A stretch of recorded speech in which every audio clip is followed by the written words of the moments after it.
Abakunzi ba radiyo iteme ndetse abakunzi b'ikiganiro igihe niki nongeye kubasuhuza kandi mbaha ikaze mu biganiro byacu byo kuri uyu mugoroba. Ni ku itariki ya 9 z'ukwezi kwa munani mwaka w'ibihumbi 2022.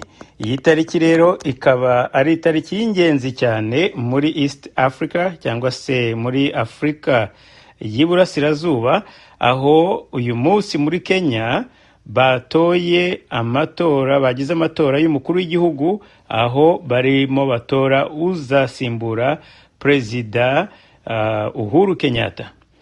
Mu bantu barimo biyamamariza uyu mwanya, abandi benshi ntibavugwa, abavugwa benshi cyane nako kenshi ni Perezida nako ni kandida Raila Odinga urimo wiyamaza ku nshuro ya 4 ndetse na ya 5, ndetse na Vice Perezida wa Uhuru Kenyatta urimo wiyamamariza ku bwa mbere kwa Perezida. Uwo nta wundi ni Perezida nako ni Vice Perezida William Ruto. Ubwo rero Raila Odinga na William Ruto, umwe muri bo, kuko nibo bashobora kuzatsinda aya matora, umwe muri bo agomba kugira byibuze 51% kugira ngo abe Perezida wa Kenya. Bitabaye ibyo, kubera ko harimo abandi bakandida, tuvuge nubwo Raila yagira 49 cyangwa se 50, undi akagira 45, nukuvuga ngo bari abandi bavamo, ariko amatora yongera agasubirwamo. Ugomba kugira 50% plus 51, ugomba kurenza kuri 50 kwijana ukaba kubona bese kugira ngo ushobore kuba udeklare ko watsinze amatora. No kuvuga rero ko nubwo uyu munsi yibanze, hari igihe bigitangira bavuga bati Raila Odinga ari imbere, kubera ko mu byagaragaye muri aya matora, nuko mu byagaragaye bitandukanye n'ikindi gihe, nuko abatoye bari bake cyane. Gusa abatoye bishimiye uburyo amatora yateguwe, ngo ibi ni ibintu bashatse kuva kera mu myaka 30 yose, nibwo babona ibiteguye neza nk'ibyo babonye uyu munsi. Ingiye kuvuga aya matora ntabwo nayavuga kubera Kenya ari member wa East African Community, nabivugira gusa kubera ko iwacu nta matora abayo. Urebye uburyo babikoze, harimo electronic, hakabamo ndetse na paper ballot. Ni ukuvuga ngo ukoresha manuel ugakoresha na electronic kugira ngo bimwe nibipfa ibindi bikore, kandi itora ryawe ntiryange. Kandi ngo byafashije uyu munsi ko hari hamwe hatashoboye kuboneka, cyangwa se internet cyangwa se equipment zitakoze neza. Ntabwo aya matora ndi buyavuge ibuko, ndabizi neza ko mu kiganiro uyu munsi nzaba mfite umwanya uhagije wo kugira ngo mbiganireho. Ibi gusa nuko ntari buyigarukeho mu bindi biganiro, mu yandi makuru cyangwa se mu zindi ngingo ndi buze kuganiraho. Ndagira ngo nsoreze kuri aya matora mvuga kuri ironi nabonye muri ariya matora. Nuko ndabivuga nabyo bigasetsa, kuko indorerezi zari amatora, abantu cyangwa se ababuza na parabuzaba, nta nubwo indorerezi, n'abantu bahagarariye East African Community kugira ngo bagenzure uko amatora yagenze. Ababihagarariye, umukuru wabyo mbese delege wa East African Community ni Perezida Jakaya Mrisho Kikwete, niwe urimo uhagararira ari amatora yo muri Kenya. Hanyuma undi umwungirije ni Madame Fatuma Ndangiza. Fatuma Ndangiza ni umunyarwanda, mwebwe muramuza benshi, nta kintu munenga na kimwe, nta n'ikibi muziho. Ikibazo gusa cya Fatuma Ndangiza nako nuko ari representa w'amatora. Sinzi aho yigeze abona amatora. Ntabwo ashobora kubwira ati nabonye bitagenze neza kubera ko nzi uko amatora agenda. Nawe uko angana kuriya, ntabwo nibaza ko aratora. Ntabwo bishoboka, kubera ko yari impunzi ahatahiye mu Rwanda. Amatora yabonye na ya FPR. Ayo rero ntamubonye ari mu ba observers, ari kumwe na Perezida Kikwete. avuga nti ya ari nawe arahari akavuga ati abandi bana, buriya mu mutwe nicyo arimo kuvuga, abandi bana, kuko arabizi ko ariya mahirwe yayifuza ntayo, none agiye guhagarara amatora nyamatora mu bindi bihugu we adashobora kugiramo amahirwe.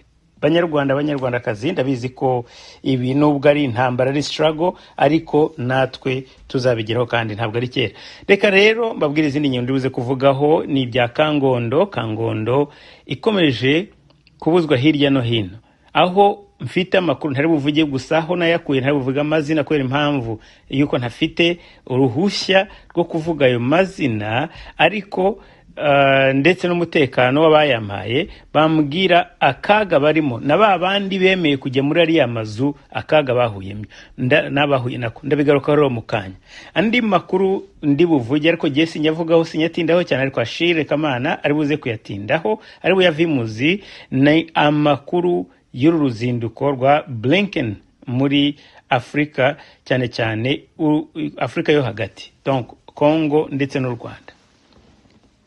Icyo gusa ndi buvugeho ni uburyo rwavugishije benshi amangambure, cyane cyane abamotsi ba FPR, noneho bihishe inyuma y'uwitwa Augustin Mark, uriya mubirigi w'igisambo.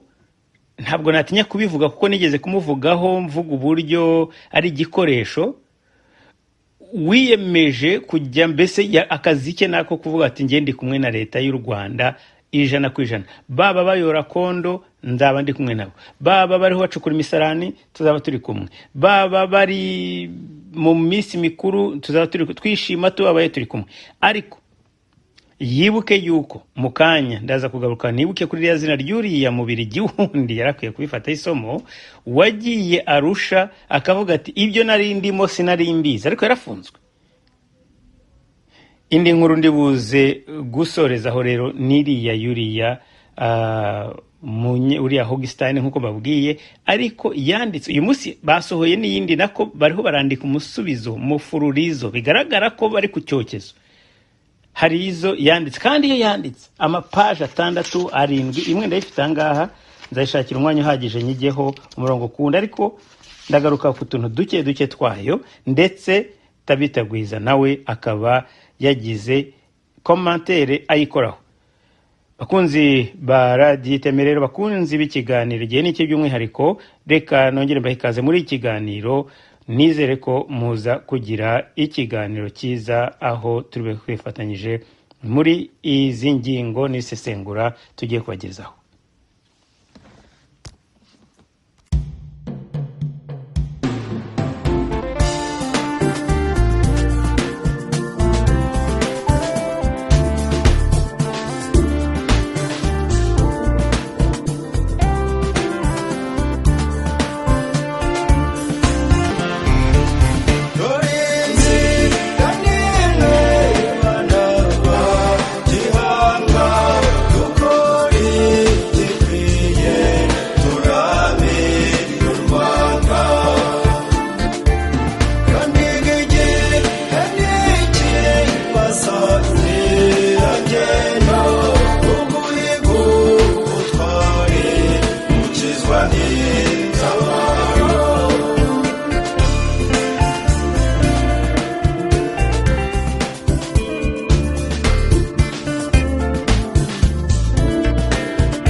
Reka nongere rero mbaha ikaze bakunzi b'ikiganiro cyacu kuri uyu mugoroba. Nkuko namaze kubabwira mu nteruro y'iki kiganiro, hari ikibazo ntavuga ko hari igitangaza kirimo, kubera ko twabigarutseho inshuro nyinshi, twaratabaje, twaramaganye, ariko ntabwo ntacyo byatanze. Kandi nibwo twabikoze, ntabwo twabikoze kugira ngo yenda dutegereje umusaruro wava kuri FPR, uretse gusa kuyanika ku karubanda no kugira ngo ibibi byayo ni nko kuzuza ibirego gusa nta kindi, ariko kuvuga ngo FPR ishobora kurenganura umuntu ntibishoboka. Ariko ibi byose bikorwa mu rwego rwo kugira ngo noneho n'abayirwanya ntibijye bivugwa ko ari inzangano zihariye bafite kubera impamvu runaka, ngo bafite ibyo bapfa na Kagame, bafite ngo impamvu z'uko bifuza ubutegetsi n'ibindi. Gusa ibi byose FPR ikora bituma n'ababushaka bashobora kuba bafite n'impamvu yo kubushaka, kuko biragaragara ko uretse kwikubira no gushaka inyungu zayo bwite, ibijyanye n'ibyo no kuvuga ngo bashaka ibintu bya administration publique cyangwa se inyungu z'abaturage, ibyo byaranze. Ibya Kangondo rero cyangwa se hariya bakunze kwita muri Banyahe ni ahantu havugishije benshi, hafungishije benshi. Wajyaga kuhafotora agafungwa, wajyaga kuganira n'abaturage bahaga kubitwa, kamburwa ibyangombwa, kamburwa na za kamera n'ibindi.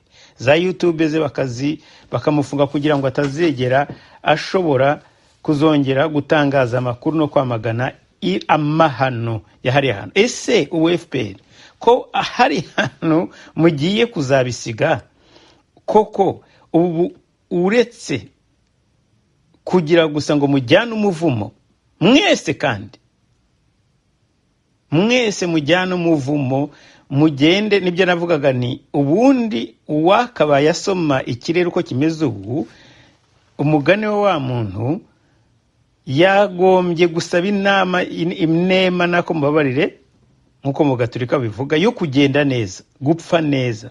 Ariko ntabwo umaze kumenya ko gupfa nta kabuza, cyangwa se kugenda bwo ngenda avuga gupfa no mu rwego rwa politike, yagombye kuvuga ati ndasaba inema yo kugenda neza, gupfa mu buryo bwa politike. Ubundi FPR yarapfuye, ariko niba nava ku butegetsi bavuge bati nta kundi yenda ibyo twangije ntishobora kubikosora, ariko noneho reka tugende rwiza.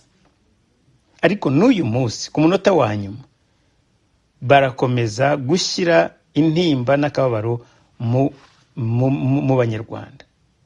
Ni muri urwo rwego uyu muntu yatwandikiye, ndaza ndetse no gusoma uko yayanditse yose ko yakabaye. Aravuga ati mwiriwe neza abayobozi b'urunana ruharanira impinduka z'Abanyarwanda, b'abaturage ba Kangondo, Nyarutarama, abimuriwe Busanza. Koko murabyibuka ko ari abantu bamwe bavuze bati no twebwe turaguma ahangaha ntaho tujya, abandi baravuga bati mva reka twe kuguma tunyagirwa, reka tugende. Kankomeza iyi message avuga ati abimuriwe Busanza muri ya midugudu bubakiwe, nta nubwo banayubakiye by the way, nubwo ari kubivuga ahangaha ndabyumva. Iyi ni imidugudu yubatswe ku mafaranga y'imfashanyo n'ahandi n'ubujura bwakozwe muri ke social, ariko ntabwo ariyo bayubakiye, ahubwo baravuze ati turayubatse, noneho tugiye kureba aho tubona aho tujya, twitwaza ko twabubakiye amazu. Ari nayo mpamvu, ariko ntabwo ari kuko nkuko uri buze kubigaruka muri message, ntabwo yaba ari bo bubakiye. Noneho ubu byakabaye hari ikibazo cya conflict y'ubunini cyangwa se ibyumba, imyanya ikwiriye cyangwa se ihagije, yaba ari bo bubakiye, ntabwo ari bo. Rero reka mbisubiremo,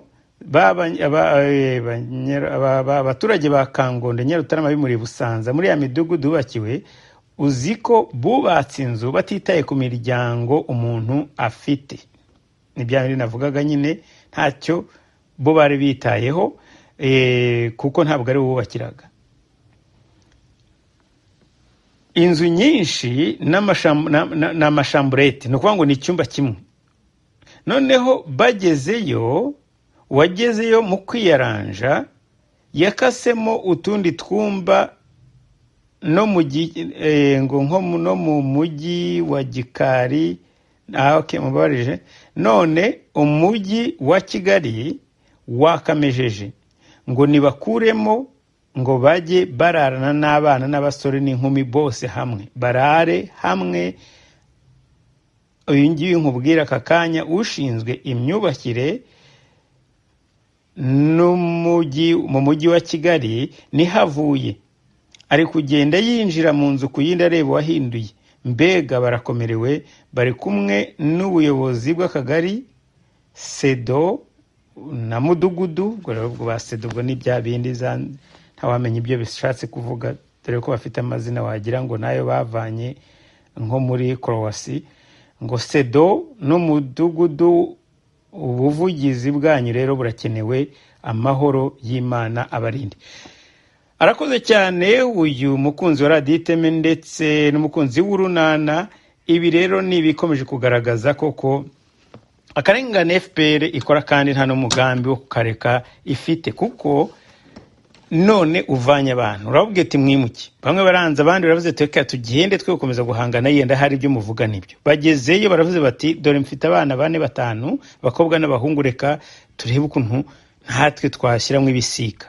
None nabyo bati mwangije inzu ntabwo aricyo zagenewe, kubera ko bashaka kujya bagiraho bazibashyiramo mu gihe cy'agahenge nyuma babirukane.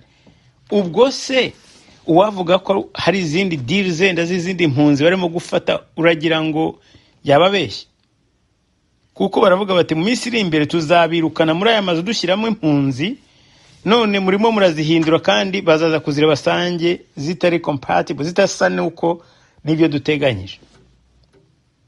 Ngibyo rero ibya Kangondo, nkuko nkunze kubivuga, aya makuru tuvuga cyangwa se tubageza ahangaha kuri Radio Iteme ntabwo agamije gusa kubinforma, agamije bwa mbere gukora ubukangurambaga ku bantu benshi bumva ko aka karengane koko kagomba kugira iherezo. Agamije kugira ngo dukomeze ku expose ikinyoma cya FPR. Ndabizi ko nayo ubu ngubu iriho ikora ibishoboka byose kugira nayo ngo igaragaze legitimacy, ariko noneho kampanye mukora ubu ngubu birimo iratanga umusaruro. Amahanga ubu ngubu barahaguruka, ubuvugizi burakorwa, ntabwo ari twebwe gusa.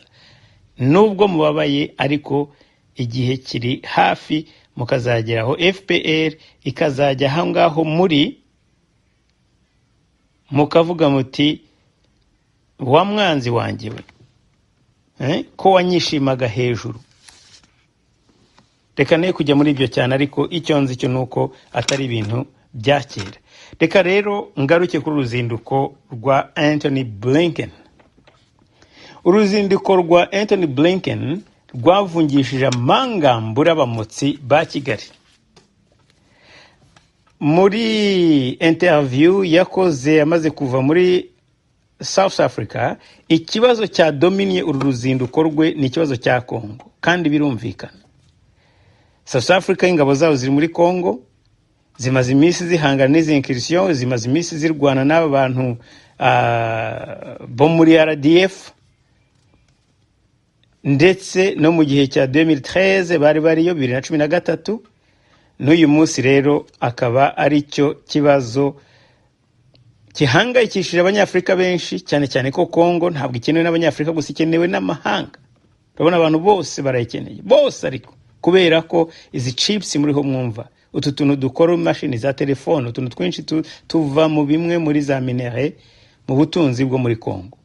Iyo usanga leta y'u Rwanda yigereranya igasa naho ishaka kwigira nkaho yenda na yigereranya na Kongo, ngo amahanga araza kudusaba cyangwa se ngo kubera ko ngo tujya gucunga umutekano muri Central Africa. Ibyo se ibyo ngibyo, Somalia se hari waharushaga umutekano muke muriyo? No, abarundi bariyo, abanyakenya bariyo, abanyayuganda bariyo. Bashobora gukora ako kazi neza cyane, kandi bakagakora bubaha n'uburenganzira bwa muntu. Ibyo rero byo kwitwaza ngo twebwe ngo icyo dufite ngo tuzatanga ingabo zo kujya mu mahanga, ibyo rero se muri Kongo ntera aba Bangladesh, harimo aba India, aba Pakistan, hose basajyayo. Ntabwo bishoboka yuko icyo cyonyine gihagije kugira ngo bareke Kongo none hari mwege baza gushaka ubucuti. Muri Afrika y'Epfo, Anthony Blinken yabajijwe icyo kibazo cy'umutekano muri Kongo. Ni umudiplomate wo mu rwego rwo hejuru, ni umuntu wamaze igihe kinini cyane muri State Department no gihe cya Obama. Ibi byose arabizi n'igihe bafatirwaga ibihano ku gihe cya President Obama, nubwo bitari byari nka message bahaye gasopo. Yari ari muri State Department, yari umwe mu ba staff ba Obama, ba Minisiteri y'Ububanyi n'Amahanga, nubwo atari kuri uru rwego. Ntabwo rero ari mushyashya. Hari ikindi cya kabiri, igifaransa ntushobora kumunegura, ndetse ahubwo yakunegura mu gifaransa nkanjye yanegura mu gifaransa. kubera arakivuga neza cyane kandi koko yize mu Bufaransa yabaye yakiri umwana. Yakoze interview rero mu rurimi rw'igifaransa mbere yuko ashira aza kwikoraho komante. Reka mbanze nyibumvisha. Reka twumve Anthony Blinken ubwo yasubizaga ku bibazo bya Kongo nibyo byadominaga uruzinduko n'ibibazo byinshi bamaje, uretse ko bamaje no kubijyanye na Rusesabagina yagize icyo abivugaho. Reka rero tugaruke ashire yenda araza kudufasha muri isesengura, ariko maze mwumve abumva ururimi rw'igifaransa interview ya Anthony Blinken. Anthony Blinken, bonjour. Bonjour. Votre visite en Afrique du Sud touche à sa fin. Vous êtes maintenant attendu en République démocratique du Congo, au Rwanda. Vous avez pris connaissance du rapport des Nations Unies qui documente la participation de soldats rwandais dans des attaques contre des soldats congolais au Congo en soutien aux rebelles du M23 dans la province du Nord Kivu. Le Rwanda rejette les conclusions de ce rapport.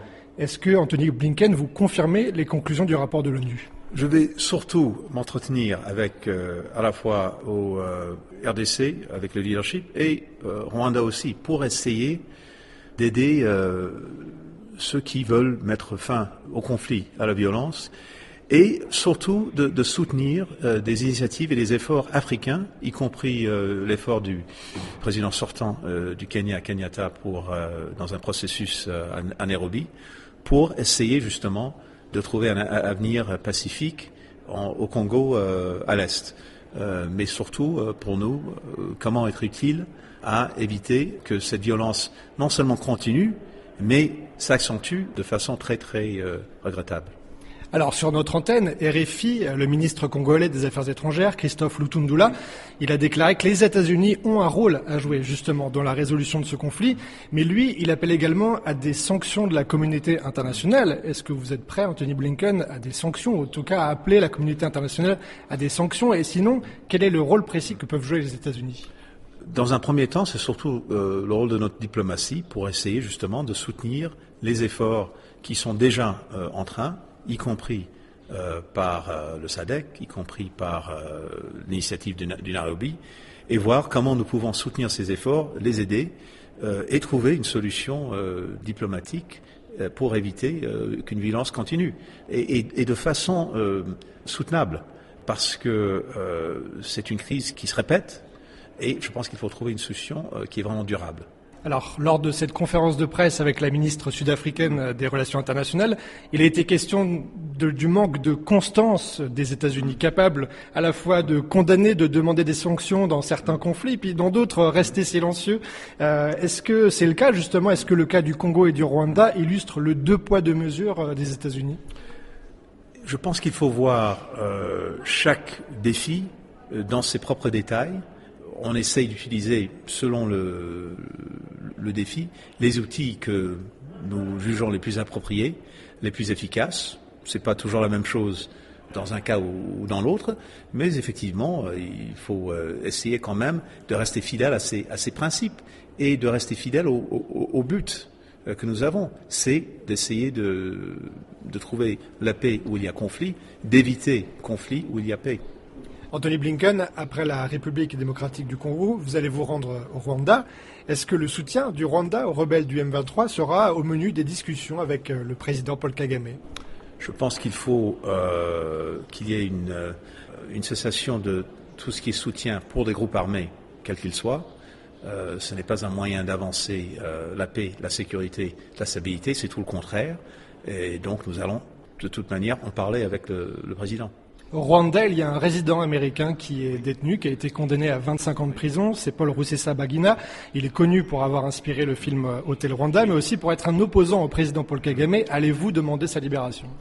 Oui, de toute manière, dans, hélas, pas mal de pays à travers le monde, il y a des Américains ou des résidents américains qui sont détenus de façon injuste. Pour moi, c'est une priorité, où que ce soit, d'essayer d'œuvrer à leur retour chez nous aux États-Unis. Votre tournée en Afrique intervient après celle du ministre russe des Affaires étrangères, Sergueï Lavrov. Est-ce que les États-Unis redoutent une perte d'influence sur le continent africain? Je ne suis pas là parce qu'il y a une compétition avec qui que ce soit d'autre. Ce n'est pas un voyage où, non seulement un voyage, ce n'est pas un engagement américain en Afrique à cause d'un autre pays, mais au contraire, parce que l'avenir du monde sera défini de façon très importante en Afrique. Et donc, ce que nous faisons ici, c'est que nous établissons des partenariats, nous essayons de travailler en commun sur les défis qui ont un vrai impact sur la vie de nos concitoyens, que ce soit le défi du Covid, que ce soit le climat, que ce soit l'impact des nouvelles technologies sur la vie de nos citoyens. Et donc, pour nous, ce n'est pas du tout une question d'imposer un choix, mais d'offrir le choix pour les pays en Afrique. Et nous avons un agenda très positif pour cet avenir. J'ai eu l'occasion ici en Afrique du Sud d'élaborer un peu notre stratégie pour l'Afrique et j'en parlerai lors des autres voyages à l'avenir. C'est un voyage sur lequel il est beaucoup question de la guerre en Ukraine. Vous êtes dans un pays justement qui refuse de parler d'invasion. Est-ce que vous avez eu cette discussion franche avec Naledi Pandor, la ministre sud-africaine des Relations internationales? Est-ce que vous avez essayé de faire bouger les lignes? Nous en parlons souvent. C'est pas la première fois, et nous sommes, je pense, ensemble sur les principes les plus importants. Ce qui se passe en Ukraine, c'est non seulement une agression contre le peuple ukrainien, c'est une agression contre les principes qui sont à la base du système international, qui sont à la base du Charte des Nations Unies, très important pour l'Afrique du Sud, y compris pour des pays à travers l'Afrique. L'idée qu'un pays n'a pas le droit de changer les frontières d'un autre par la force, l'idée qu'un pays n'a pas le droit de prendre le territoire d'un autre pays, c'est quelque chose qui résonne en Afrique, vu l'histoire de l'Afrique. Cette agression impérialiste de Vladimir Poutine en Ukraine, c'est quelque chose qui a un lien avec l'histoire de beaucoup de pays en Afrique. Et en plus, il y a des conséquences qu'on a en Afrique et à travers le monde, surtout au niveau alimentaire, où il y a une crise qui existait déjà à travers le monde à cause du climat et après le Covid, maintenant le conflit. Pour moi, très important de montrer tout ce que nous faisons pour essayer justement de faire face à cette crise avec les pays africains, une aide humanitaire très très importante depuis l'agression russe, 6 milliards de dollars ou presque depuis février, mais surtout un investissement dans l'avenir agricole en Afrique pour qu'il y ait une autosuffisance de production, pour que s'il y a une autre crise à l'avenir, l'Afrique pourra faire face plus facilement. Cela faisait 7 ans que les relations avec l'Afrique du Sud n'avaient pas été ainsi renouées, c'est ce qu'a dit la ministre des Relations internationales. Est-ce que la politique africaine de l'ancienne administration, les propos injurieux de Donald Trump ont fait vraiment du mal à vous, à votre administration, pour essayer de retisser des liens sur le continent africain? Moi, je me concentre sur le présent et sur l'avenir. Le passé n'a pas d'importance. Ce qui est important, c'est que nous faisons aujourd'hui ce que nous ferons demain ensemble. Nous avons eu aujourd'hui avec l'Afrique du Sud le redémarrage de dialogue stratégique très important parce que concentré sur les sujets qui auront un vrai impact sur la vie des Africains du Sud et des Américains. Des questions de santé, les questions de climat, l'investissement dans l'infrastructure, l'investissement plus global. Donc pour nous, c'est aujourd'hui, c'est demain, hier, c'est hier. Un dernier mot, Anthony Blinken, les Kenyans sont appelés aux urnes pour élire leur nouveau président. Est-ce que c'est une élection présidentielle que les États-Unis suivent particulièrement? Nous suivons ça de près, comme beaucoup de monde à travers l'Afrique et à travers le monde. Jusqu'ici, je crois que ça se présente de façon très positive pour avoir une élection qui est libre, avec une participation importante et sans violence. C'est ce qu'attend le monde, c'est ce qu'attend l'Afrique de cette élection, et nous verrons ça et nous regardons ça de près. Anthony Blinken, merci. Merci beaucoup, très content d'être avec vous. Merci. Ashire ku bantu batumva ururimi rw'igifaransa muri make ibitureba harimo ko umunyamakuru wamajije ati se ikibazo cya M23 na soutien cyangwa se ubufasha ivana muri Congo, mu Rwanda muri RDF, ese muzagira icyo mubivugaho? Avuga rwose ko tuzabiganiraho cyane na perezida, kuko ubwo ntabwo ari uburyo bwo kugarura amahoro. Ni ngombwa ko ubwo bufasha buhagarara. Ntabwo yari amagambo. Icya kabiri ati kubijyanye na Rusesabagina nabyo bizaba biri kuri meni y'ibyo muzaganira.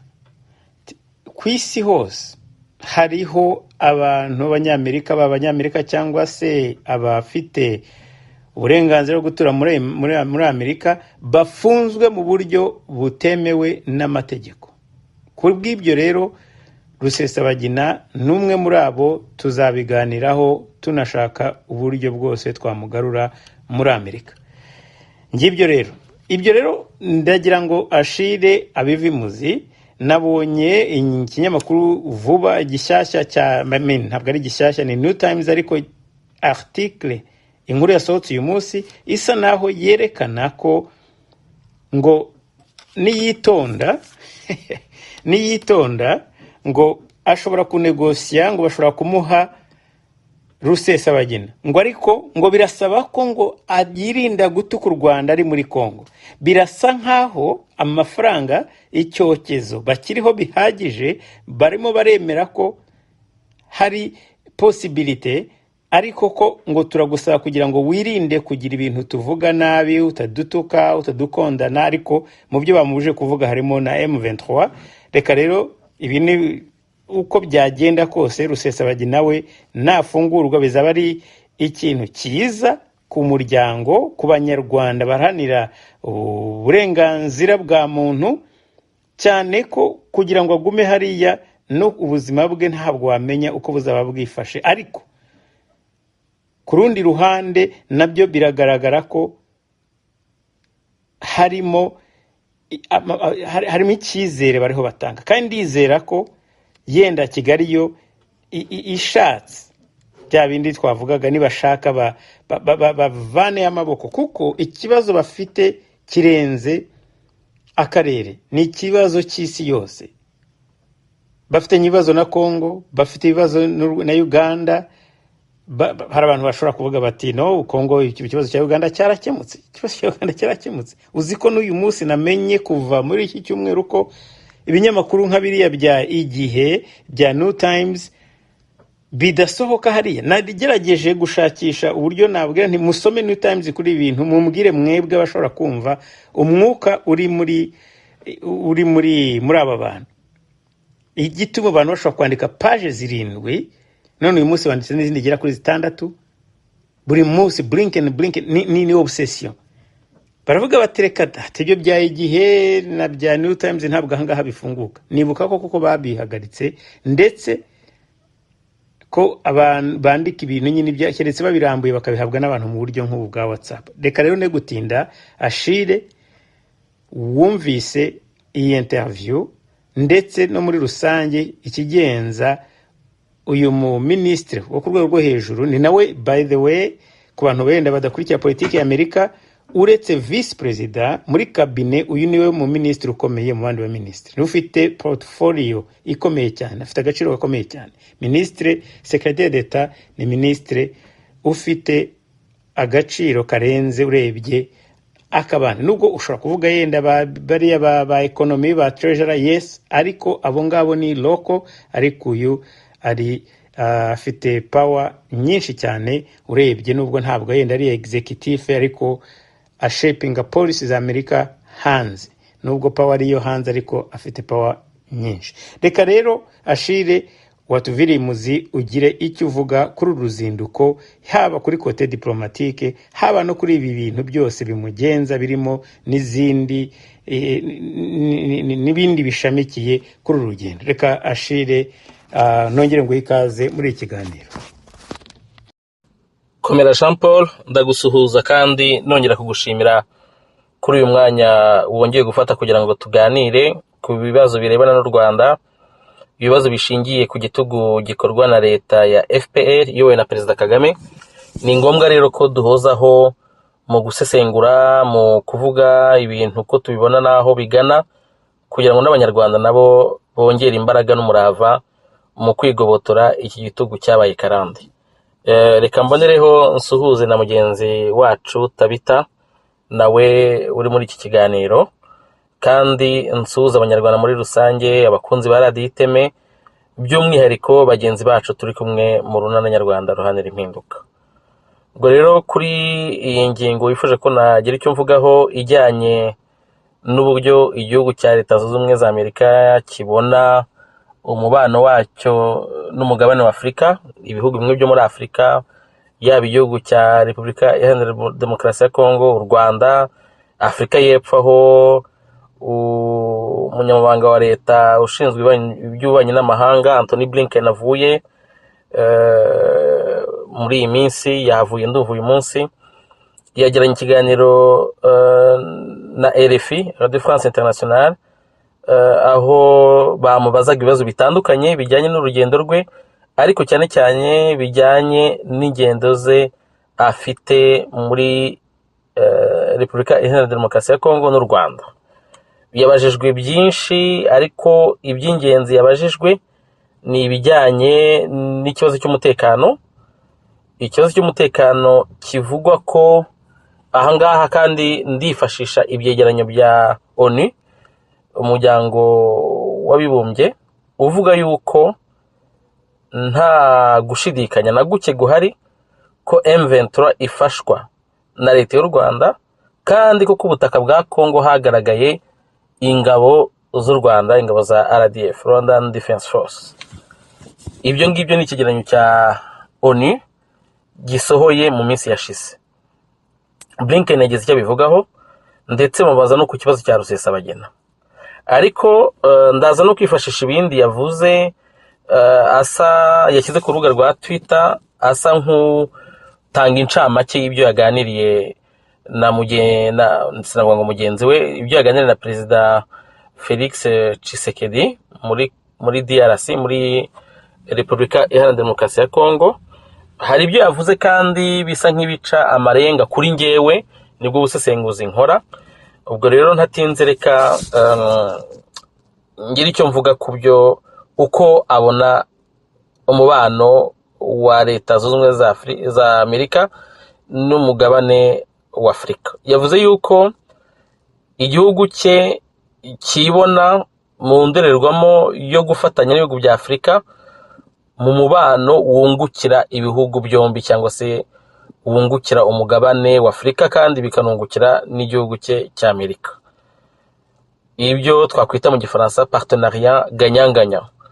Ni ukuvuga ngo ibyo twabonaga mu myaka yashize, aho habaga kuza gukoresha ubukungu bwa Afurika, ariko mu kureba umusaruro uturukamo, abantu bagasanga umusaruro mwinshi ugaragara mu bihugu bitari ibya Afurika, ibya Afurika byo bigasigara bikennye kubera ubuyobozi bubi, kubera n'izindi mpamvu nyinshi tutakorerwa tuvuga hano.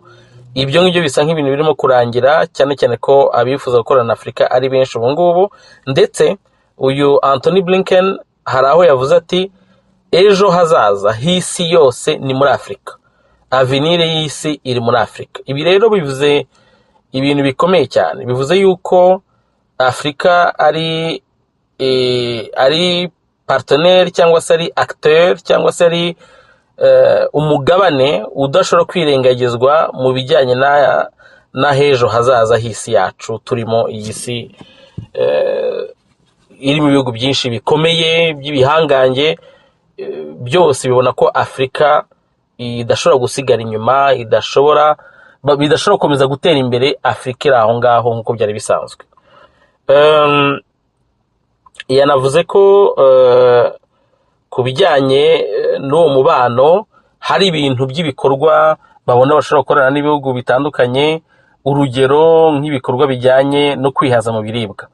Murabona, kugira ngo igihugu kihaze mu biribwa, cyangwa se n'umugabane wa Afurika wihaze mu biribwa, ahangaha ndibutsa abadukurikiye yuko intambara iri hagati y'igihugu cy'Uburusiya na Ukraine yateje ikibazo gikomeye cyane cy'ibiribwa, cyane cyane ibyo twakwita ingano cyangwa za cereal, ku buryo usanga bavuga bati byinshi byaturukaga muri Ukraine ariko kubera intambara ntago birimo gusohokaho, ariko ukibaza ati Afurika yo kuki itahingaga ibyo bihingwa kugira ngo nayo yihaze mu biribwa. Murumva rero ko ahangaha ikiri inyuma nuko bishoboka cyane ko mu bijyanye na tekinoloji, mu bijyanye n'ubuhanga, mu bijyanye n'inganda, mu bijyanye n'ubumenyi muri rusange, hashobora kuzagaragara umubano wihariye hagati ya Afurika n'ibihugu bikomeye byateye imbere, kugira ngo Afurika cyangwa se n'ibihugu bimwe na bimwe bishaka gukorana n'ibyo bihugu bya Amerika n'ibindi bibashe nko kwihaza mu biribwa. Mu by'ukuri ufite ubutaka bwera, ukaba ufite amazi, ukaba ufite amaboko, nta kintu cyagombye kukubuza kubasha kwihaza mu biribwa, atari wenda gahunda mbi cyangwa se atari ubuyobozi bubi cyangwa ubutegetsi bubi. Icyo yakivuze mu gushimangira uburyo nyine babona umubano wabo n'ibihugu bya Afurika. Muri ibyo byose rero yabajwe ibibazo byinshi, ariko reka ngende mbivuga uko yagiye abivuga ku murongo. Hari ikibazo bamubajije kirebana n'umutekano mu karere.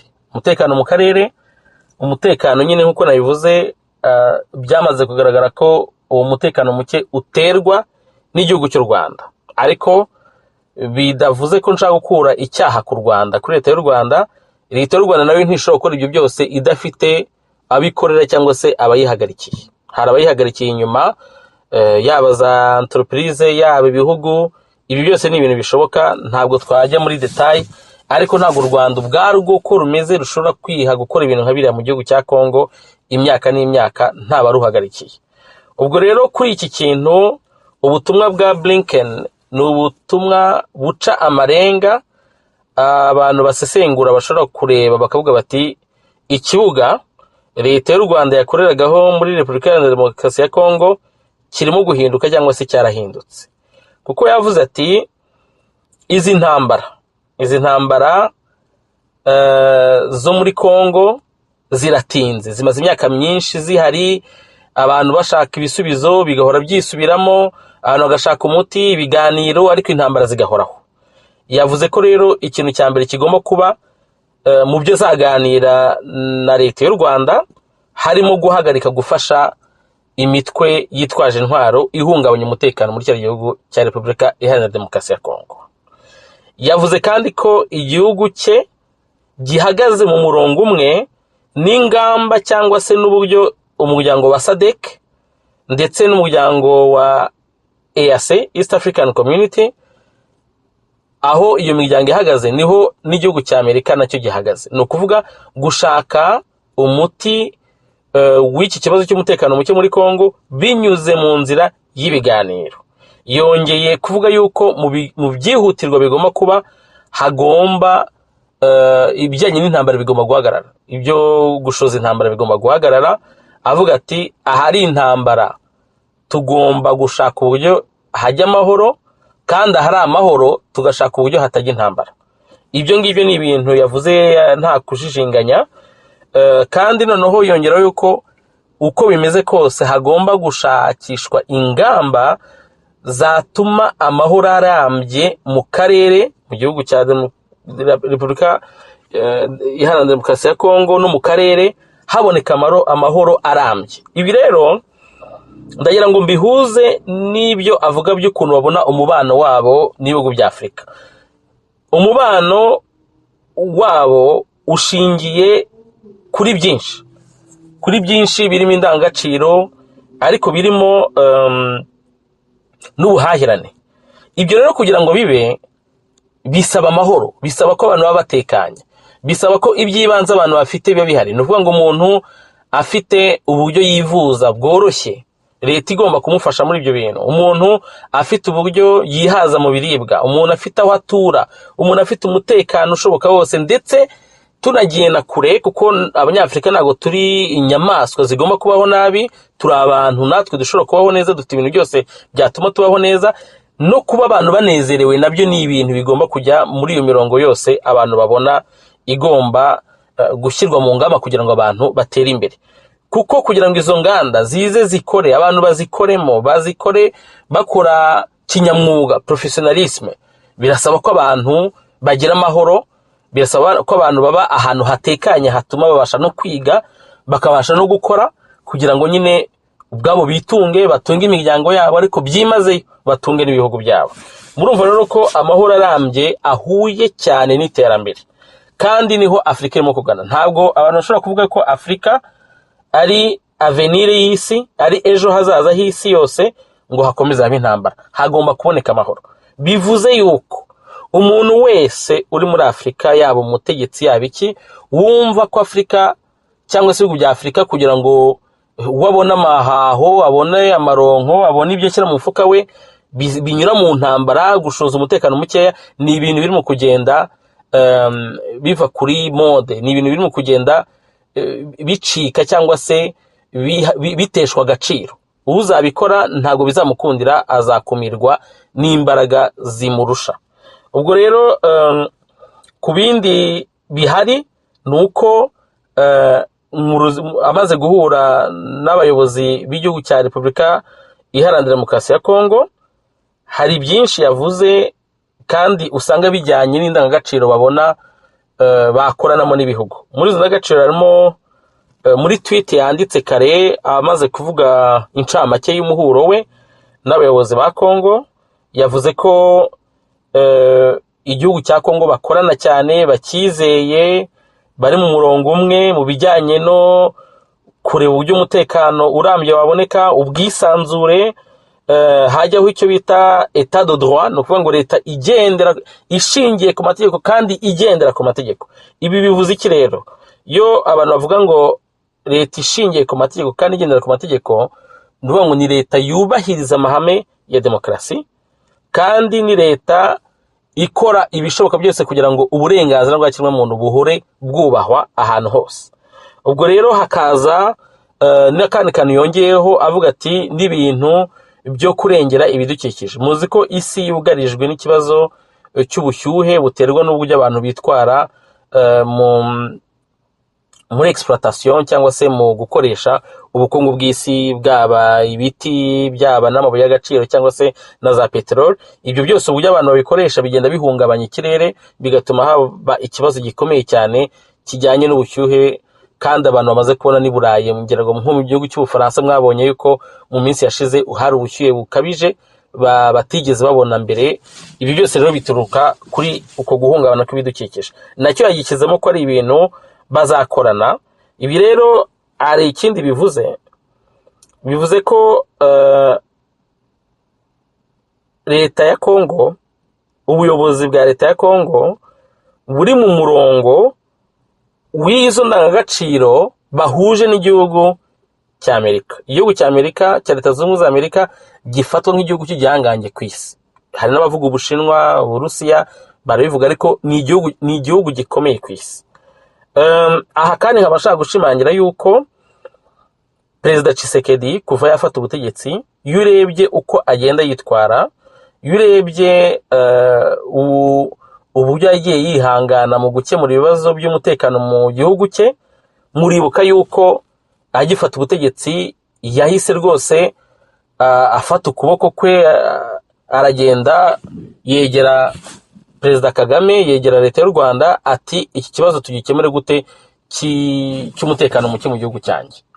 Nibwo bemeranyijwe ko imitwe yose yitwaje intwaro bagiye kuyihashya bakayikura hariya.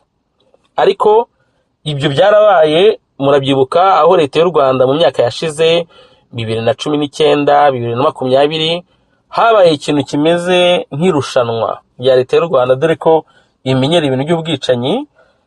Ikintu kimeze nk'irushanwa ryo kugenda bashyira imirambo yabo bishe ku mbuga nkoranyambaga ngo barwanya leta, bagenda babica. Ariko mu kubikora birengagije yuko udashobora kwica abantu ngo bamare mu gihe ikibazo bateza utarakirangiza. Nuvuga ngo mu gihe uteza abantu ikibazo bazahora nabo birwanaho. Umuti rero ni uko iki kibazo gikuraho kugira ngo abantu batekane, bishyire bizane mu gihugu cyabo. Icyo kibazo utagikemuye abantu bazahora birwanaho. Harimo abazaceceka benshi bahari, ariko hari abazirwanaho, hari n'abazavuga nk'uko natwe tuvuga.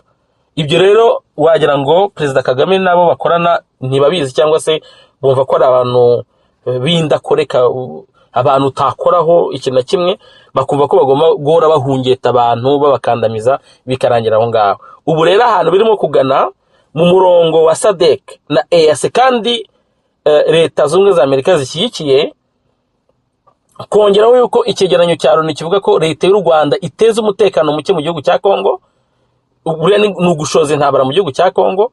Ibyo byose biteranyije bigaragaza yuko leta y'u Rwanda ifite imyitwarire ihabanye cyangwa se itandukanye mu buryo ariko bukomeye naho isi irimo kugana.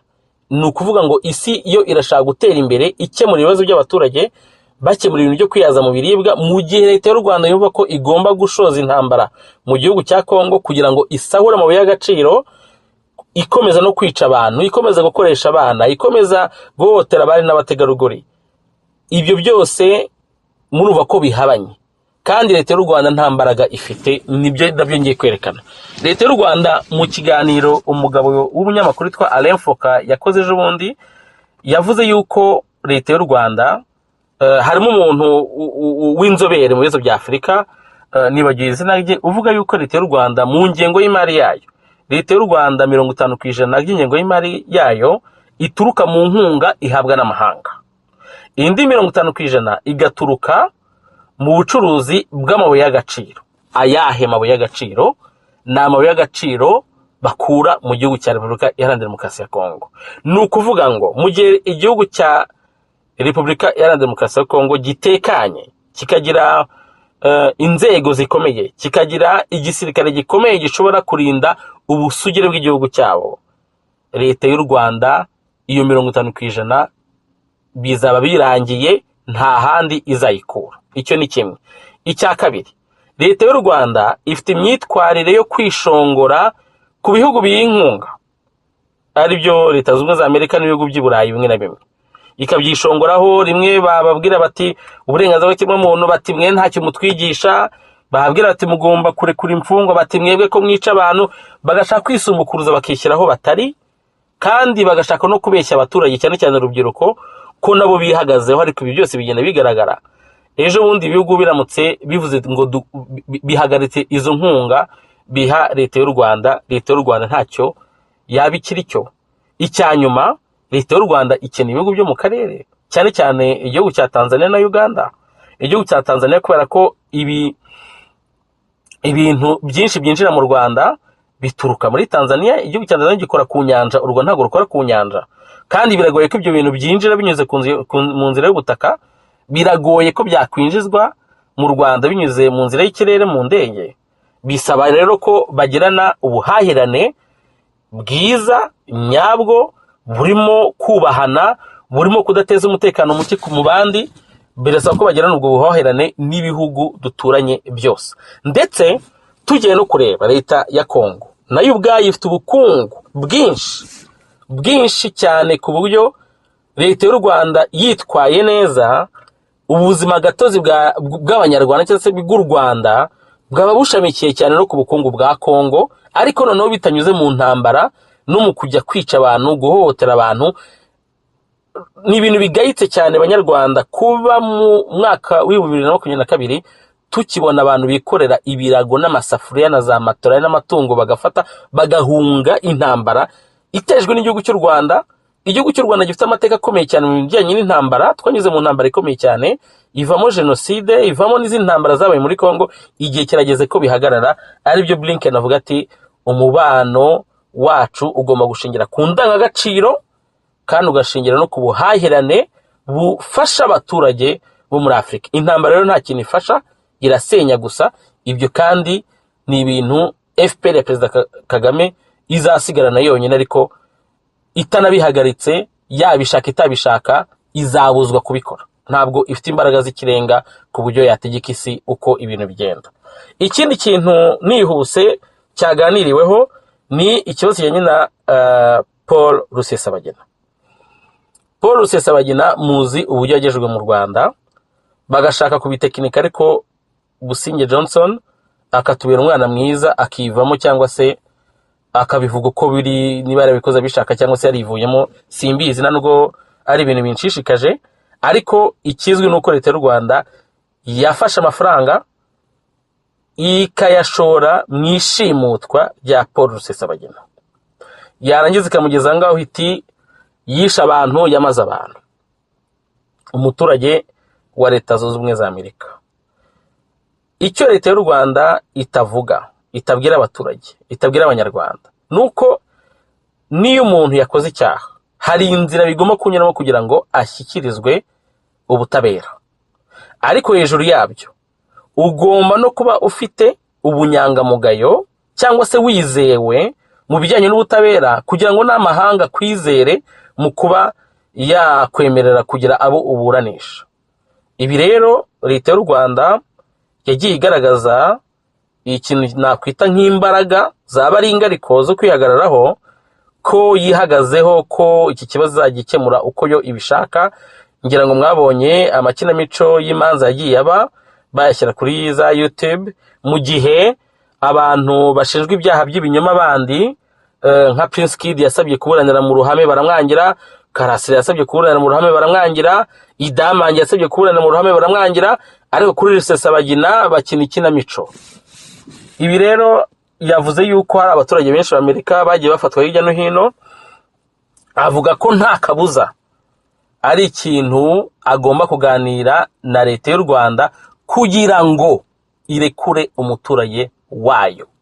Niba leta y'u Rwanda ifite ibyaha ishinja Paul Rusesabagina, izabigeze ku gihugu cya Leta Zunze Ubumwe za Amerika mu butabera bwacyo, hanyuma bo bamufate binyuze mu mategeko, niba ari bamuburanisha bayimuburanishe. Ariko ibintu byo kuvuga ngo leta ifashwa n'amahanga, leta ifite ingengo y'imari ikura mu mabuye yiba mu gihugu cy'abaturanyi, leta ifata udufaranga tumwe na tumwe miliyoni 30 z'amadolari, mvuze ko ari makeya kubera wenda ubushobozi bwa leta ifite za miliyari, ariko amafaranga ikayashora mu bihugu mu makipe nka za Arsenal na za PSG, yibagiwe abaturage bayo, igashora amafaranga y'akayabo mu guhungeta abantu batavuga rumwe nayo, ikibagirwa imibereho myiza y'abaturage. Ibyo ngibyo ni ibintu bitagifite umwanya, bitagifite uruvugiro mu buryo isi igomba kuyoborwa.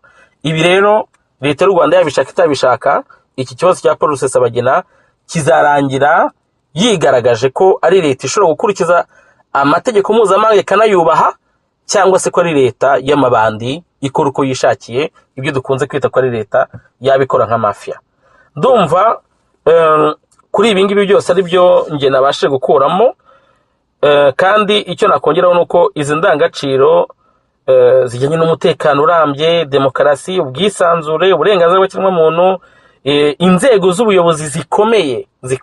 Uyu ni wo murongo Perezida Tshisekedi arimo kuva yayobora kiriya gihugu cya Repubulika Iharanira Demokarasi ya Kongo. Ubona ko inzego z'ubuyobozi bagenda bazikomeza, baziha imbaraga, kubera ko mu by'ukuri igihugu kugira ngo gitere imbere, gikorane n'ibindi bihugu bikomeye, bisaba yuko abaturage baba bafite ijambo, baba bisanzuye. Nuko nkuko igihugu gitera imbere, izindi nzira ni za nzira ziza zikungukira umuntu umwe n'agatsiko ke, ariko abazitabungukira. Ibyo rero ntago bishoboka.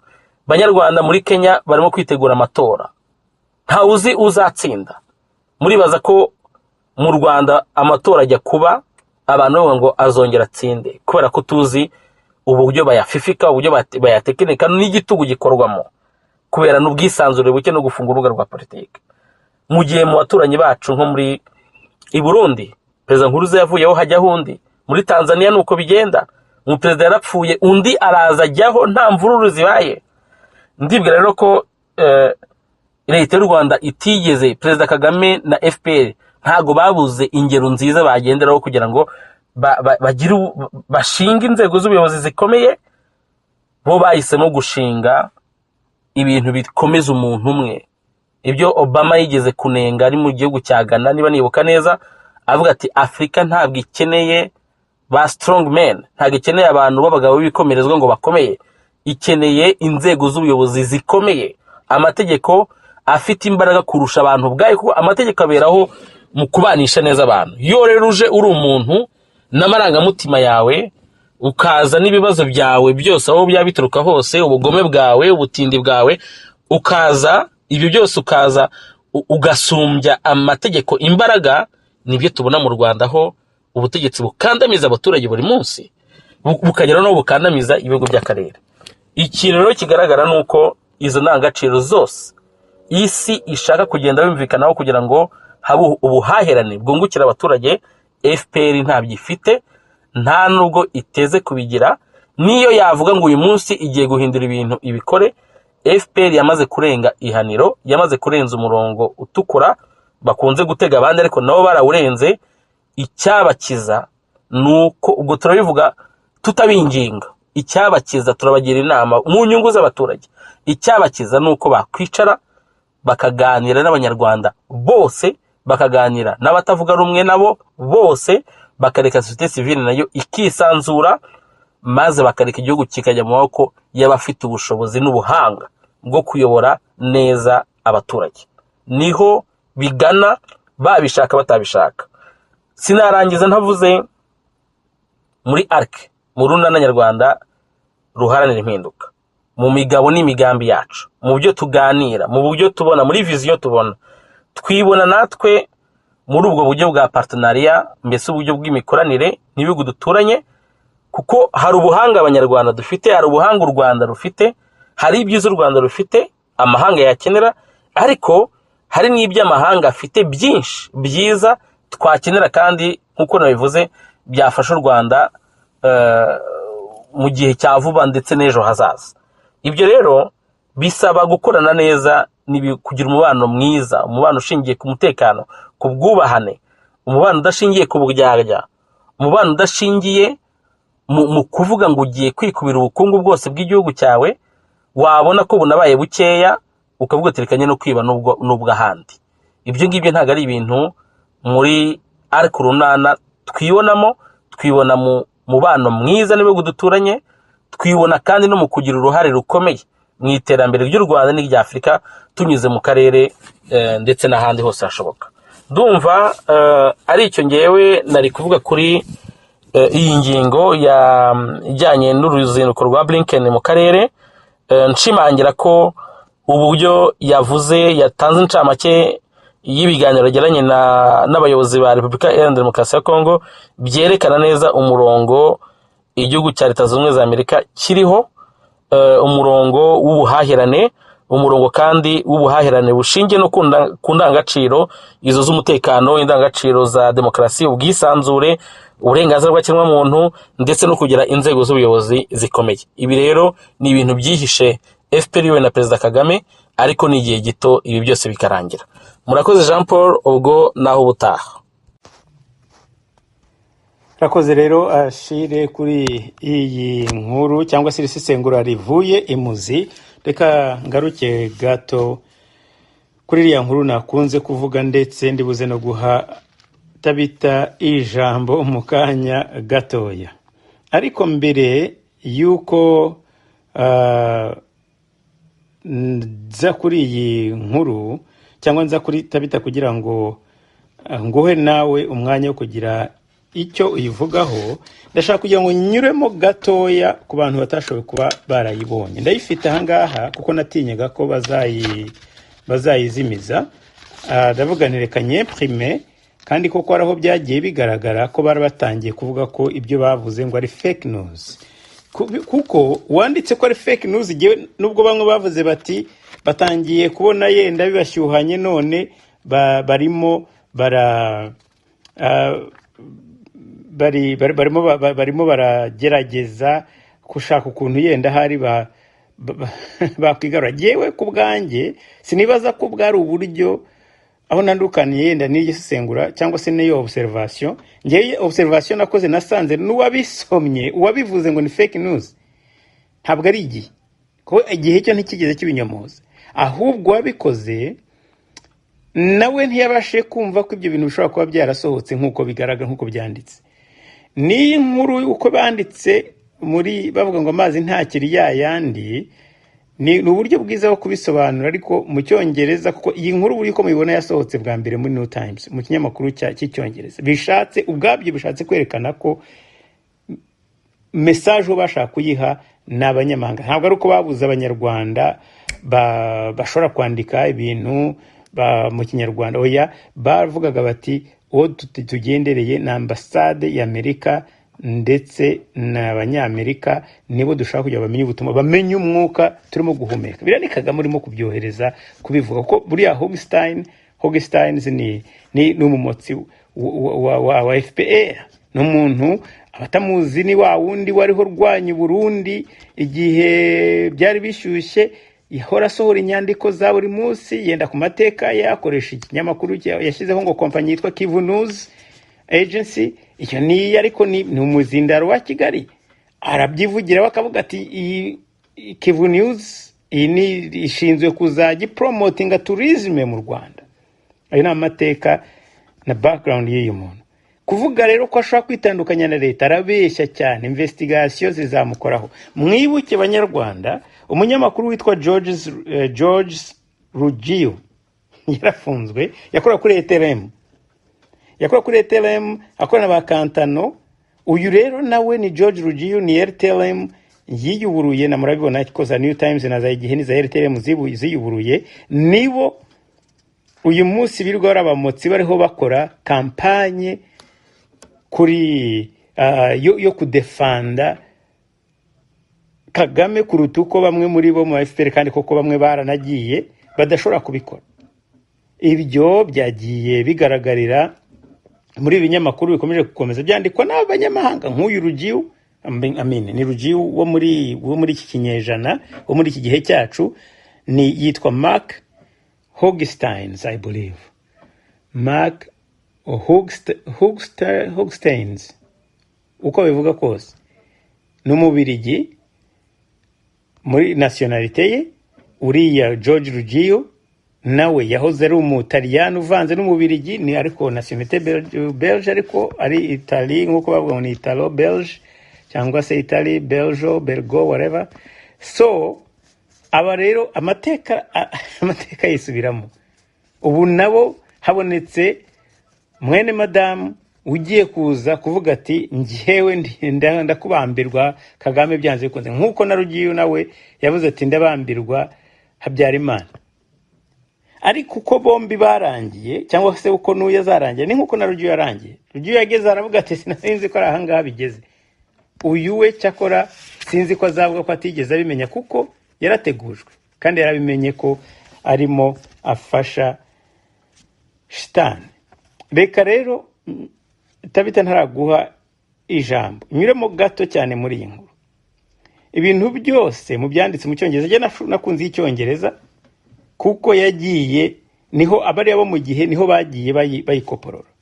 Avuga ngo biriya bya UN yanditse ibintu byinshi cyane, ati ku bya UN report, ati ibyo bise so called facts, no kuvuga ngo ibyo ingirwa bimenyetso, ingirwa facts cyangwa se ibyo bavuga ko bibyabanjirijwe n'ibinyamakuru ngo nako na Human Rights Watch byamagana u Rwanda ngo gufasha M23. Aragenda akora impamvu ko yari mu nyangero ko banga u Rwanda kwera amashyari. Aravuga ati nta muntu ufite ukurata kuko bigaragara Etazini ntabwo iri informé kuri iki kibazo. Arashaka mbese kumva ko bo badafite amakuru nyayo. Bajya bibagirwa ko hari imanza zimwe zaciriwe ahangaha muri Amerika zagiye zigaragaza amasatelite y'abanyamerika yonyine yari yakoreshwa yerekana za barriere. Jya babikoresha ku rubanza ahangaha rwa Munyenyezi. Abanyamerika nako abanyarwanda barabizi ko igihe cyabaye ngombwa barabipfupfunura barabizana kuko bashaka kubikoresha muri evidence mu rubanza. Ikintu cyabwira ko noneho ubu baravuga ati bwa FPR ho ntibashobora kutugenzura, nta satellite zishobora kubera iki? Ati muri Kongo harimo abantu b'abadiplomate nibo baza kubarindagiza gusa, ntago babwira ukuri. Barakomeza kuri page ya kabiri avuga ati gouvernement ibyo izavuga ati ishobora kuzabyicuza hanyuma. Avuga leta y'Amerika. Koko uravuga urakanga Amerika ngo ishobora kwicuza? Aba ni abantu basamye nk'ibishwi bategereje ko basama gashyiramo bagaterekamo akantu bakamira, kubera ko no kumasha no gukanja badashobora kubikora. Ubu ndavuga kujya bishakira imitungo kuko bazi ko nta misoro abanyarwanda siko badakora. Bakora iki se ko FPR yatwaye ibintu byose? Havuga ati batangira kureshyareshya ati mwibuke ko FPR ariyo irwanya aba extremiste ba Islam mu karere ngo muri Afrika. Ngo ndetse ngo nibo barimo bagerageza guhangana na influence y'Abarusiya ngo n'aba China. Ibyo no gushaka kubasiga akasukari ku rurimi. Ati bwana Blinken atuzajye ugenda ku magi, atuzaba ugenda ku magi igihe uzabuza gusura akarere. Ati kuko ati tushobora kuzaguha imbogamizi nyinshi yo ugomba kubanza gucamo mbere yuko uza gusubira mu gihugu cyawe mbese ngo utajyanye ibipfumure mu ipantaro cyangwa se mu myenda.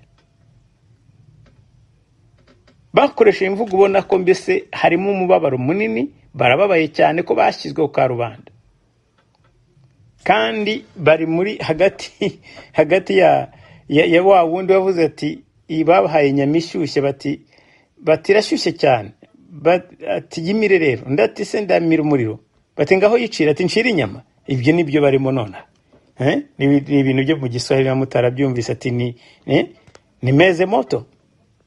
Bati ngaho noneho basi yiteme. Ati niteme nyama. Kagame nahageze. Aravuga ati ndemera no kumira umuriro, gucira kandi no gucira inyama nta kundi, ntabwo nabireka. Ubwo rero ari hagati aho ngaho, niyo mpamvu aya magambo menshi ari mavugo. Arongera akomeza ati Rusesabagina. Ageze kuri Rusesabagina ati Rusesabagina yaje mu Rwanda ati kirahuri cye cya champagne cyuzuye. Ibi biragaragara ko bashobora ko icyo bamurogeyemo bakamusinziriza. Kuki kirahuri cyaje cyageze i Kigali cyuzuye? Ushobora kubisobanura? Muri iyo nkuru yanditswe yakomeje kuvuga ko ngo uzi ko bageraho bakanavuga ko ngo Rusesabagina n'imiryango ye ngo ikorana na FDLR n'imiryango. Muzi neza Karine Kanimba yuko igihe cyose avuga uburyo ise yakoze ibikorwa by'ubutwari byo kugira ngo akize abatutsi kubera bari bagiramiwe n'interahamwe. Ariko ubu ngubu baravuga ngo imiryango ye nta nubwo ari Rusesabagina gusa, noneho baravuga ko n'imiryango ye ngo famille Rusesabagina ngo iri collaborate na FDLR. Ni ikinyoma cyambaye ubusa. Bakanabeshya ngo FDLR ngo yabaye listed ngo kuri yuko ngo ari umuvuma terrorist. Ntabwo mvuga ko ntabyo nigeze mbona. Nzi neza ko bashobora kuba ari illegal, ari bavuga ngo umuti utemewe wa gisirikare, ariko ibintu bya terrorisme ibyo nibuka ni bya LIR, ibya FDLR sinzi aho uyu nguyu yabikura. Yenda hari se update nzeri twe niko tayizi. Akanavuga ko ibi byose babiganiriye na Amerika. Arakomeza avuga ko leta y'u Rwanda yamaze kuvuga ko Rusesabagina azaguma hahandari. Ariko mu nkuru yindi yasohotse uyu munsi baravuga bati ushobora kuza witonze utatuvuze nabi tukashobora twanegosiya ibyo kuba yagenda ngo yenda ngo bakabamukwera nk'ibyumweru nko mu myaka 2 bakabamugu. Ese kucyemenya ibyo leta kuki nta muntu wo muri leta ushobora kuvuga ati ibyo bintu uvuga ntabwo uzabihagararaho? Kuki batamunyomoza?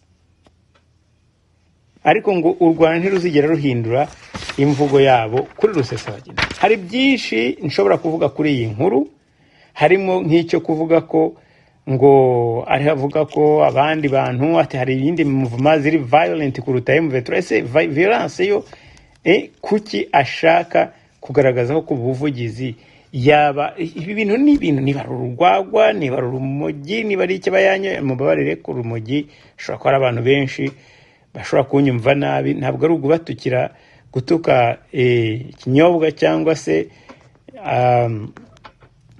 mugongo w'ingona wanyu, ariko ndashaka kuvuga ko hari ikintu cya influence kindi mbabarire kimukoresha. Hari ibindi bintu bimukoresha.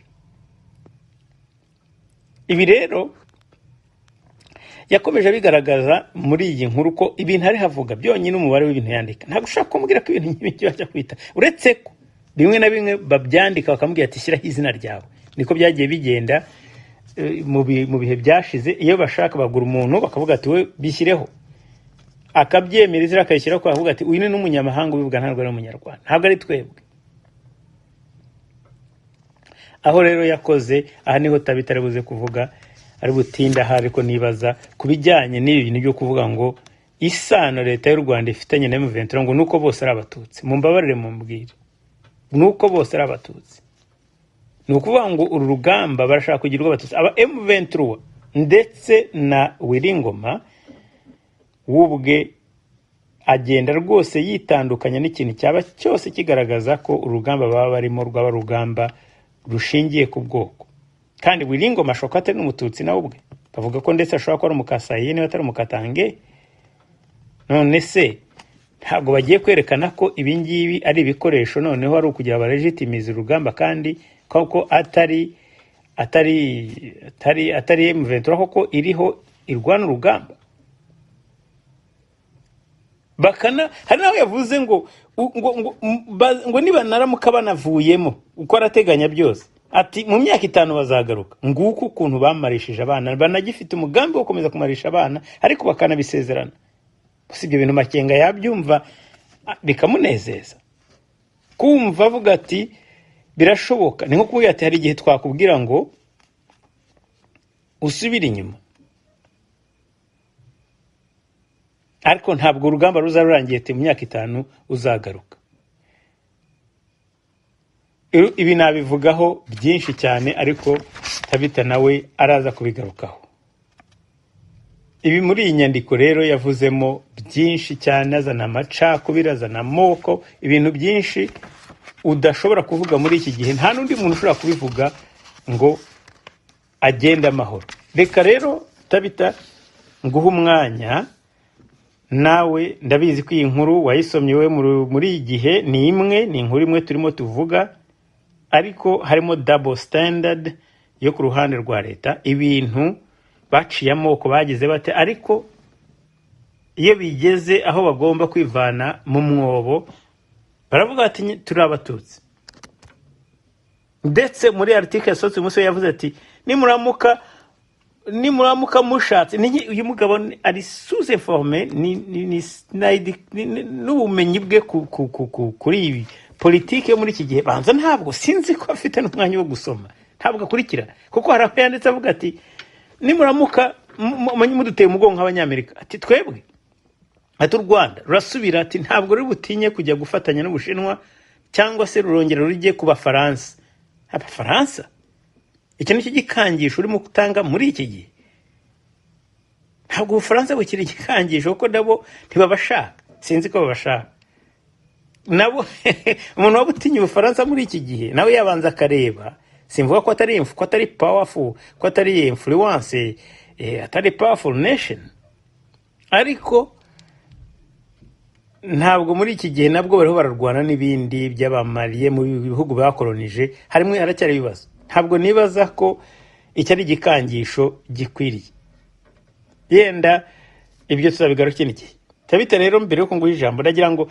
ibi bintu iyi pressure igaragara muri iyi nyandiko ngenda ndashaka kuyivuga uko ndabizi ko bagenzi banjye bo mu Rwanda tubyaye iki kiganiro bagikozeho banabivuzeho kuri ya discours cyangwa se iriya pere ya Frank Habineza yavuze ati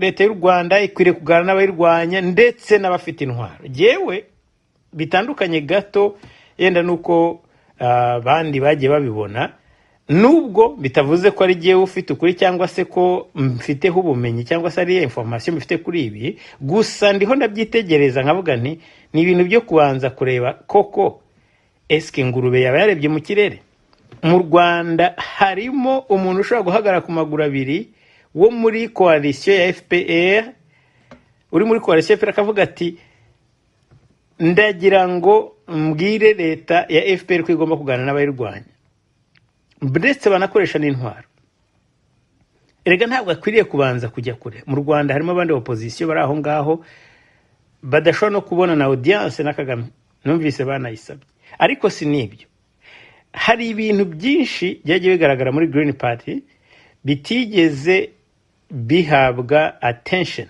harimo nk'ibintu bya Rwisereka, harimo amatora yagiye yibwa. Ndibuka secretary general avuga ati barimo baratwiba, akamubwira ati no ati we gihorere, ntujye kuri radio. Jewe narabirebye ndavuga ni iyi discours igihiziye, igihe biziye, timing yayo. Blinken ari mwaza, izi nyandiko zirwa zandikwa zivuga, ubona nk'abavuga bati izi miliyoni 140 nizishiramuka tuzibuze turabaho dute, igihugu kiraba bankrupt, Rwanda Air ntizongera no guhaguruka, izabyagira hari i Kanombe. Bagashakisha inzira zose zo kuberekana ko hari path yo kumahoro arambye ndetse ya democratization mu Rwanda. Ni kinyoma, ariko murabizi ko biriya bitari discours ya Kagame kandi kwitanashoboka. Biriya ni ibintu gusa byo gushaka kureshya amahanga. Jewe n'uyu munsi keretse yenda habaye, ntabwo mvuga ko bidashoboka, birashoboka, kandi ubwo nabwo nabyo nagera nkavuga naribeshye, ariko ntabwo kuba nshobora ku criticizing cyangwa se no kwifata nkavuga nti sindamenya ko bira bintu ari bivuye ku mutima cyangwa se ko bivuye koko ku butwari n'ubushake bwa Frank Habineza wenyine. Mfite impamvu nyinshi zituma mbitekereza gutya. Tabita nagutindiye, reka nguhe umwanya ugire icyo bivugaho.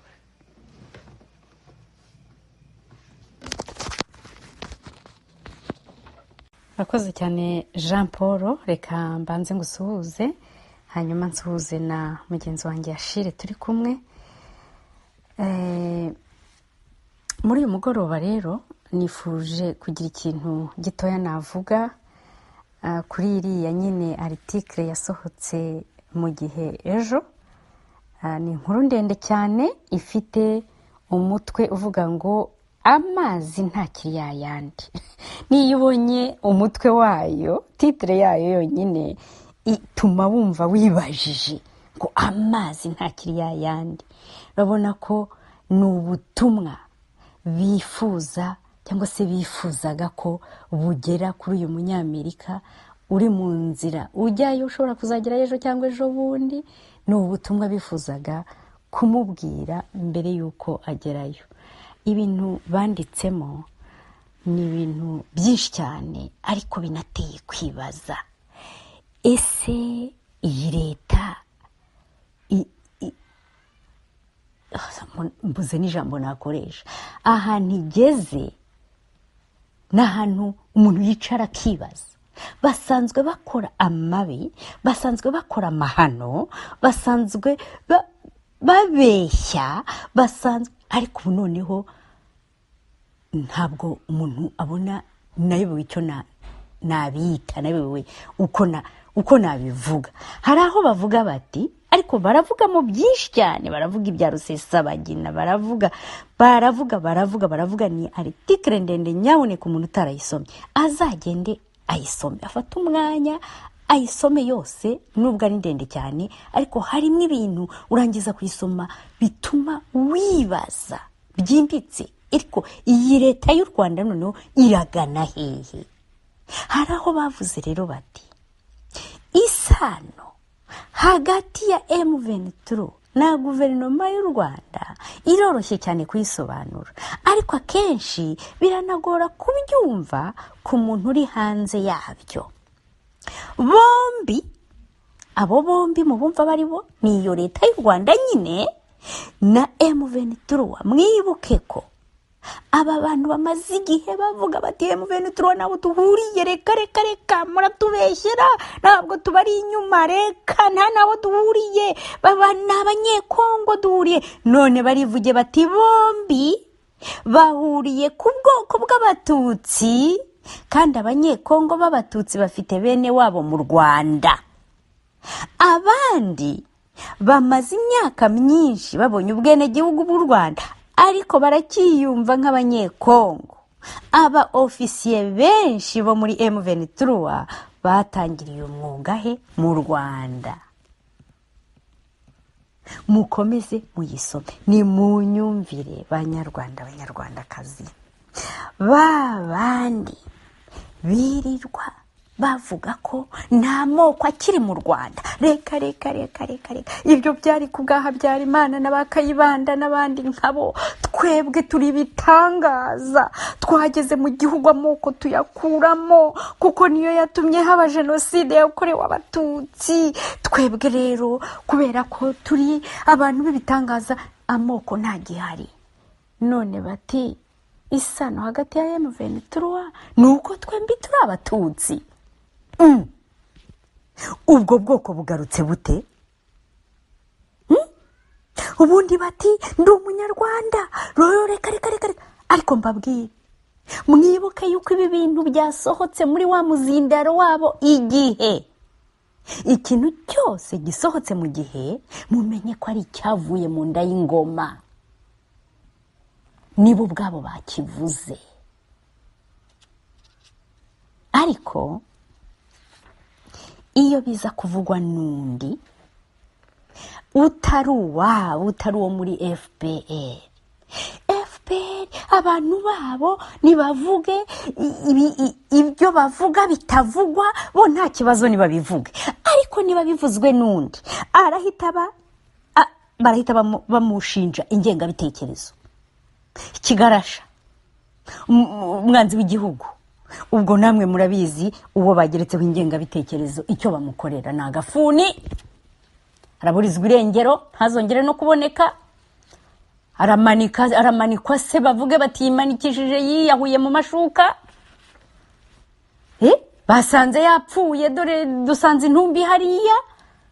Bya bindi byose bamurasha ari mu mapingu.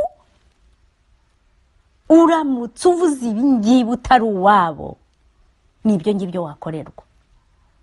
Ariko kubera ko byavuzwe n'uwabo, ahubwo bamaze kubona yuko bakoze ishyano,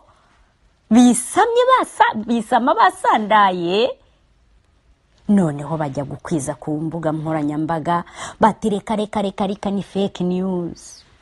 Bashyira kuri za Facebook, bashyira ni fake news. Ese kubanza mwisamye mwasandaye ko hari baba bakanuye ijoro n'umunsi bareba mabi nk'aya mukora, bakaba babifashe. Erega ubwo bahise bagenda bajya kubisiba, barabisiba, inkuru barayisiba, usubiyeho akayibura. Ariko bisamye basandaye, abari babibonye ngo fake news. Nta soni, murimo murati bitabapfu. Ibintu muri gukora biteye isoni, birabashebeje. Mwarasebye kuva kera, ariko noneho murimo murarangira nabi.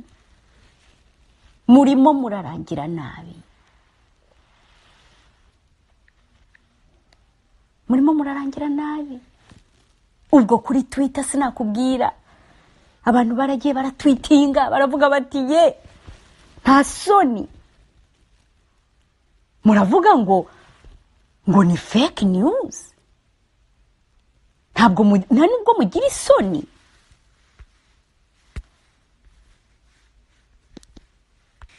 Kuri Twitter abantu barandika, bakora za commentaire, ati mubumbe twabonye, none se ibinyamakuru byose bya propaganda byakoze fake news. Uwo numwe. Undi ati twarabacakesha. Undi ati uyu munsi nibwo bibutse ko ari fake news. Undi ati iyi post ntabwo ari fake, twarayibonye, keretse nimuvuga ko hari uwayibandikiye. N'ibindi. Abantu bose bumiwe ngo ni fake news. Yarasohotse mu gihe, isohoka muri New Times. Ibyo ni ibinyamakuru bibiri bya leta. Inkuru isohotsemo yose aba ari iyabo, yavuye mu nda y'ingoma.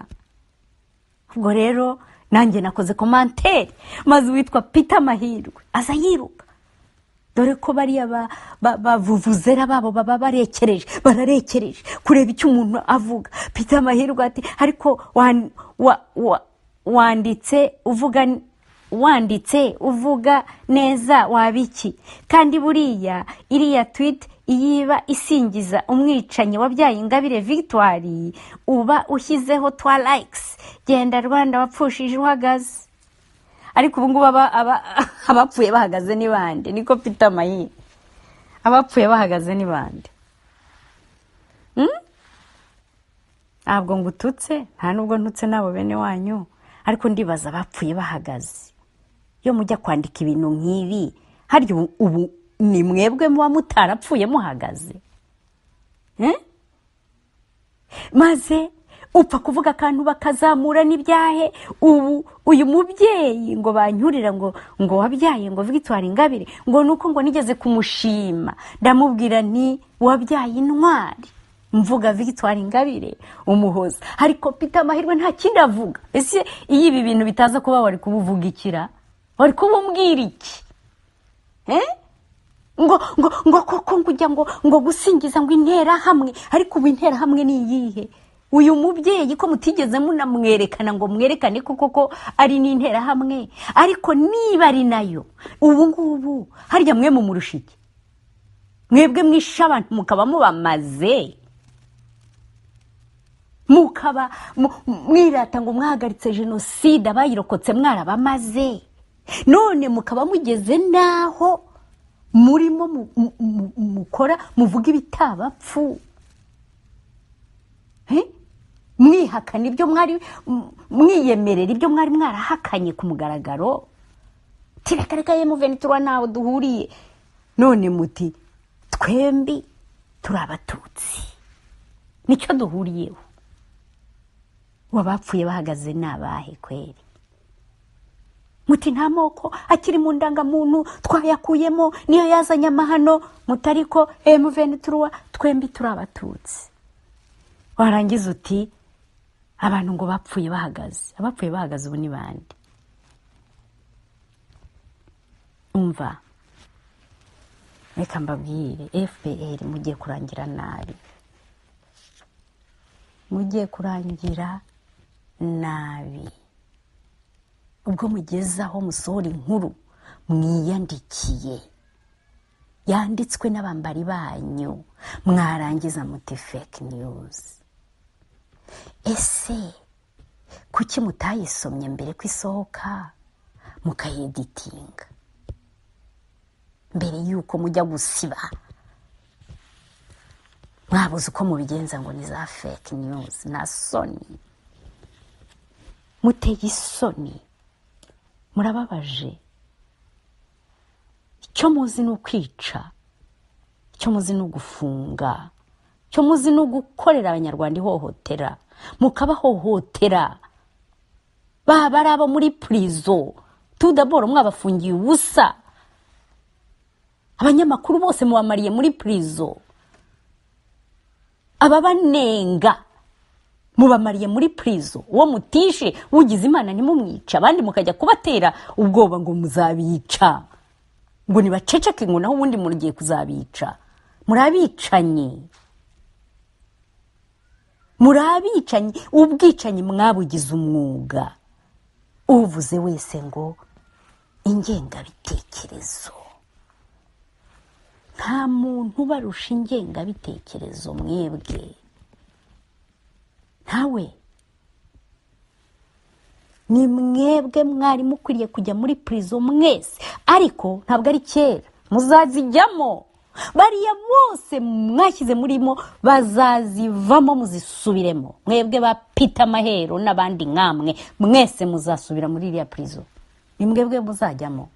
Kuko ibyo mukorera abana b'Abanyarwanda, mujya hariya mukisararanga, kanaka yavuze yapfobeje jenoside, ubwo nyabone karibu nimurebe icyo mumukorera. Ubwo ribu nayo nyine kubera ko nta kindi igomba gukurikiza ibyo ba Peter bo bavuze, ikagenda ikabafunga, abandi ikajya kubica. Ibyo mukora bizabagaruka. Dore ariko mutangiye kwinyuramo, mutangiye gusubiranamo, mutangiye sinzi icyo navuga. Ibintu muri gukora bibakojeje isoni, ariko kandi bizanabagaruka. Ntabwo ari kera. Twarabibabwiye duti mwebwe, wowe ukoreshwa ibi bintu ukajya kuvuga ibintu by'amangambure, ukajya gukora ibintu bidakorwa, ukajya guhemukira bagenzi bawe, ukajya kuregaguzwa wicisha abandi, ngo aha ngo aba ari wowe ujya ku ibere, bizabagaruka. Niba mufite ubwenge nimubireke, nimubihagarike. Icyo wumva utakorerwa wigikorera mugenzi wawe. Nibyo nagira ngo mvuge rero muri uyu mugoroba. Ndabashimiye Jean Paul, ubwo mugire umugoroba mwiza, turi kumwe. Reka rero nongere nshimire abo twabanye mwese muri ikiganiro cy'igihe n'iki. Nk'uko nabibabwiye ngitangira, hari amakuru turimo dukurikirana y'amatora yo muri Kenya ejo bundi. Rero kuri ikiganiro cya uyu munsi na JP nzababwira aho bihagaze. Muzaze rero twifatanye muri icyo kiganiro aho muzakurikira amatora uko yagenze, ndetse n'umuntu uhabwa amahirwe yo kuba perezida wa Kenya nyuma ya Uhuru Kenyatta.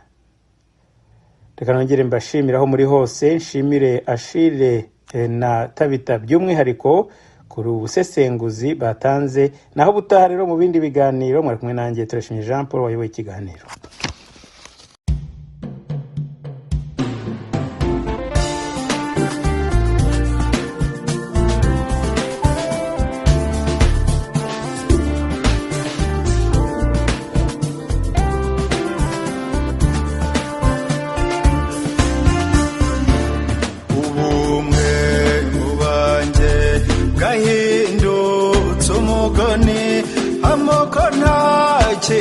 Tatu ubararenga magana, abantu ku mirenge bashakiwe amazina, kuramanuka kuramuka kwirirwa byo biragurwa.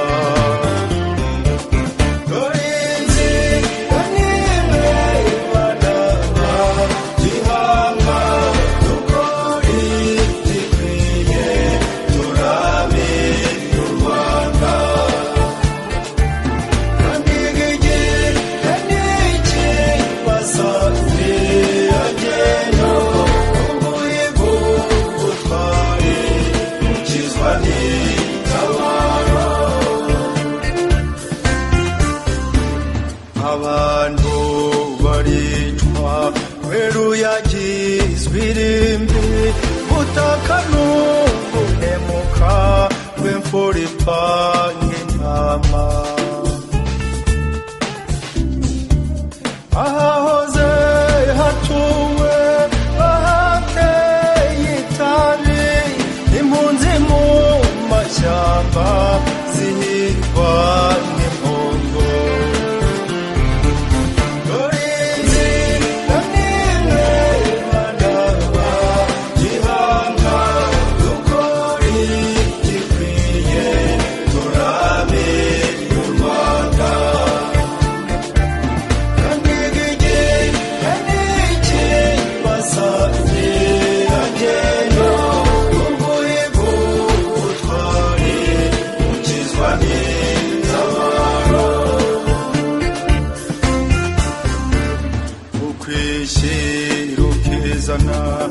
Ibikibando mu nzozi, abasingiza ingoma nibo baha